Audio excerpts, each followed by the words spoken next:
कोई वस्तु, कोई भोजन आप बनाकर लेकर गए हो, कोई पकवान आप बनाकर लेकर गए हो, कोई फल लेकर गए हो, यदि शिवलिंग पर वो पकवान, वो मिठाई, वो फल टच हो गया तो वो खाने के योग्य नहीं रहता।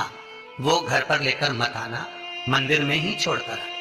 यदि भोजन, पकवान, मिठाई, शिवलिंग यहाँ पर है और भोजन का भोग तुमने इतनी दूर से लगाया है, फल इतनी दूर रखा है, वो शिवलिंग पर टच नहीं करा गया है, तो उस प्रसाद को, उस फल को आप पा सकते हो, उसको खा सकते हो। पर जो शिवलिंग पर टच हो गया, फिर वो केवल नंदी, श्रृंगी, भृंगी, प्रेतों का, भूतों का, आहूतों का भाग होता है। प्रेत, भूत, आहूतों का, वो फिर खाने योग्य नहीं है। हाँ, यदि नर्मदेश्वर महादेव हैं, नर्मदा जी के जल से कोई शिवलिंग प्रकट हुआ है, नर्मदा जी के जल से, कोई कंकर से, नर्मदा के जल से अगर कोई शिवलिंग प्रकट हुआ है, उस शिवलिंग की स्थापना कहीं पर है या आपके घर में है, तो उसको कुछ भी टच हो जाए वो पा सकते हो, पर बाकी के शिवलिंग को स्पर्श किया हुआ नहीं पा सकते। केवल एक नर्मदेश्वर महादेव नर्मदा के जल से प्रकट हुए।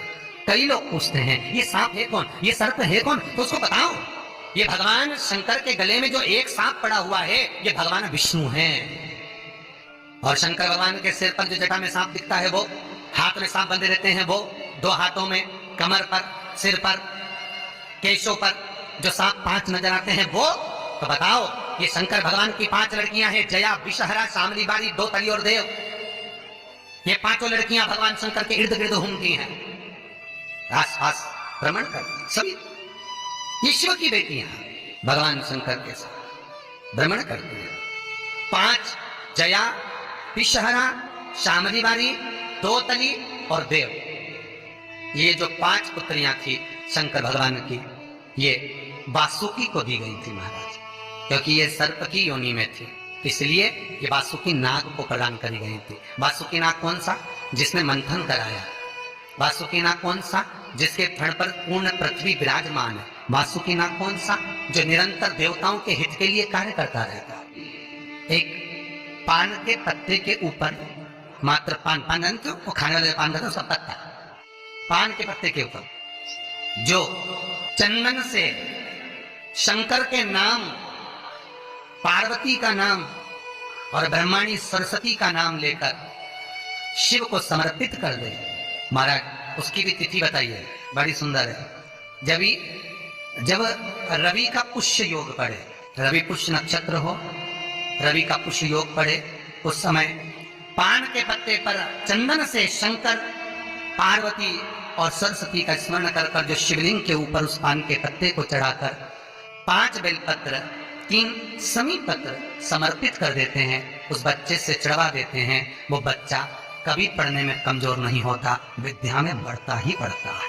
पलटकर माँ बाप को देखना ही नहीं पड़ेगा, बच्चे को कभी भी माँ को कहना ही नहीं पड़ेगा कि पढ़ने बैठ, वो खुद पढ़ेगा, रुचि से पढ़ेगा। 5 बेलपत्र, 3 समी पत्र समर्पित कर दें, भगवान शंकर का स्मरण करें और उस बच्चे को प्रणाम करवा कर वापिस लेकर आए, बच्चा विद्या में प्रबल होता है, विद्या प्रकट। भगवान शिव देने वाला है, सरस्वती को स्वर बोले। शिव महापुराण की कथा, लिंग पुराण की कथा, विष्णु पुराण की कथा, पद्म पुराण की कथा कहती है कि किसी वृक्ष के नीचे, जिन वृक्षों का गुणगान हमारे शास्त्र करते हैं, जिन वृक्षों का गुणगान हमारी पुराणे करती हैं, उन वृक्ष के नीचे अगर एक मंत्र का मनका भी फेरा जाए तो उसका पुण्य 1000 गुना प्राप्त हो जाता है, आप रूप प्राप्त होता है अपने आप जिस पुण्य को करना चाहे। मेरा बहुत निवेदन है महाराज, बहुत प्रयास करा करो, प्रयास करना।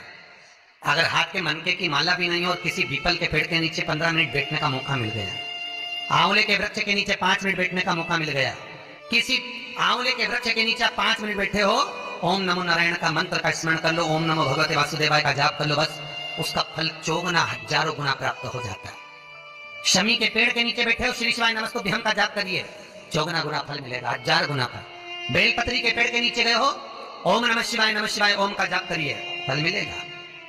उस फल को हमें पाना। कई लोग कहते हैं महाराज हम पूजन बहुत करते हैं, हम पाठ करते हैं, हम अर्चना करते हैं, हम व्रत रखते हैं, हम उपासना करते हैं, हम दान करते हैं, हम पुण्य करते हैं, हम सत्कर्म करते हैं, उसके बाद भी दुख क्यों है? हम पूजन तो कर रहे हैं। आपके पेट में दर्द हुआ, मान लो आपके सिर में दर्द हुआ, अब सिर में दर्द हुआ तो आपने गोली तो खाई, एनासिन भी खाई, क्रोसिन भी खाई, डिस्प्रिन भी खाई, कॉम्बिफ्लिन भी खाई, ना जाने कहाँ की गोलियां खा गए, सिर में दर्द था और 4-5 तरह की गोली खा गए। तुमने जब तो गोली खा ली और गोली खाने के बाद तुम्हें थोड़ा सा असर भी हो गया, पर इतनी गोलियां जो खाई है तो बाद में रिएक्शन तो करेगी, कुछ तकलीफ तो देगी, कुछ गर्मी तो करेगी, बीपी शुगर ऊंचा नीचा कर सकती है पाई। उसी तरह मंत्र, माला, पाठ, जप, अनुष्ठान फल कब देते हैं और फल कब नहीं देते, ये शिव महापुराण की उमा संहिता कह रही है। शिव महापुराण का उमा खंड, पार्वती खंड को अच्छे से पढ़िए तो उसमें बताया है, उसमें वर्णन किया है। हम पाठ करने बैठे, इतनी बड़ी पोथी लेके लोग बैठ जाते हैं, पहले राम रक्षा स्तोत्र पढ़ लिए, फिर ये पढ़ लिए, गीता जी का अध्याय पढ़ लिया, ये पढ़ लिया, ये चालीसा, दुर्गा चालीसा, शिव चालीसा, तांडव, ये वो, ये मंत्र जप लो, वो मंत्र जप लो, फिर कोई महाराज बता गया वो मंत्र जप लो, फिर कोई महाराज बता गया वो मंत्र जप लो, ये वाला देवता ला के अलमारी में रख लो। इतनी बड़ी पूजन की अलमारी, बस इतनी बड़ी, ज्यादा से ज्यादा होगी तो इतना बड़ा पूजन का घर, कमरा, उसमें इतना सारा देवता। रामेश्वर गई तो उनको ले आई, जगन्नाथ जी गई तो उनको ले आई, द्वारका गई तो उनको ले आई, वृंदावन गई तो उनको ले आई, महाकालेश्वर गई तो उनको ले आई, सारा देवी देवता वहीं बैठा, पितृदेव, ये देव, कुल देवी, शंख देव, घंटी देव, दिया देव, सब उसी में, गणेश जी, शंकर जी, हनुमान जी, राम जी, सब बराबर। पर पूजन करने सुबह से आई, सुबह से इतनी सी शक्कर लाई कटोरी में, इतनी सी शक्कर कटोरी में, भगवान को नहला धुला के कटोरी धर दी, इतनी बड़ी अलमारी में सारा देवता ऐसा कसा कसा या बैठा, सारा तीर्थ करने फिर गई तो गणेश जी शंकर भगवान से बोले पिताजी फिर जा रही है। शंकर भगवान बोले बेटा खसक के बैठो, फिर पकड़ के लाएगी किसी को, के बैठे फिर लाएगी किसी, फिर ले गई, फिर रख गई, पूजन करने आई, कलश रख दिया, मंदिर में ढुल गया, भगवान पूरा गीला हो गया। गणेश जी शंकर जी से बोले पिताजी पूरा गीला करके चली गई। शंकर भगवान बोले बेटा तो कल ही आएगी, दिया लगा के गई तो गीले में बैठो, अब नहीं आने वाला। और ध्यान देना साहब, इस कथा को आपके ऊपर लेकर समझाया जा रहा है, क्योंकि शिव महापुराण की कथा कहती है कि आप जो मंत्र जप रहे हो, आप जो माला जप रहे हो, आप जो साधना कर रहे हो, आप जो पाठ कर रहे हो, वहां पर असर कर रहा है कि नहीं कर रहा, वो आपको समझना है। राम रक्षा स्तोत्र का पाठ करो तो पहले हनुमान चालीसा पढ़ो, फिर राम रक्षा स्तोत्र करो। शिव चालीसा, दुर्गा चालीसा, गणेश चालीसा, हनुमान चालीसा, गायत्री चालीसा, इन 4-5 चालीसा को एक साथ कभी नहीं पढ़ना। एक चालीसा यदि आपने पढ़ ली है शुरू में, तो पाठ पूरा होने के बाद जब उठने की तैयारी हो तो दूसरी चालीसा पढ़, बाकी की चालीसा भले आप बाद में पढ़, पर एक साथ 4 चालीसा का पाठ नहीं होना चाहिए। पाठ करने बैठे हो, किसी एक मंत्र की माला जप रहे हो, ओम नमः भगवते वासुदेवाय जपा, या शंकर जी का मंत्र जपा, या गुरु का मंत्र जपा, ये मंत्र जपा, या वो मंत्र जपा, उस मंत्र को जपने में बीच में कुछ गैप होना चाहिए। एक साथ रट्टा मार कर ओम नमः भगवते, ओम नमः भगवते, शिव नारायण, ओम नमः शिवाय, ओम नमः शिवाय, फिर ये जप लो वो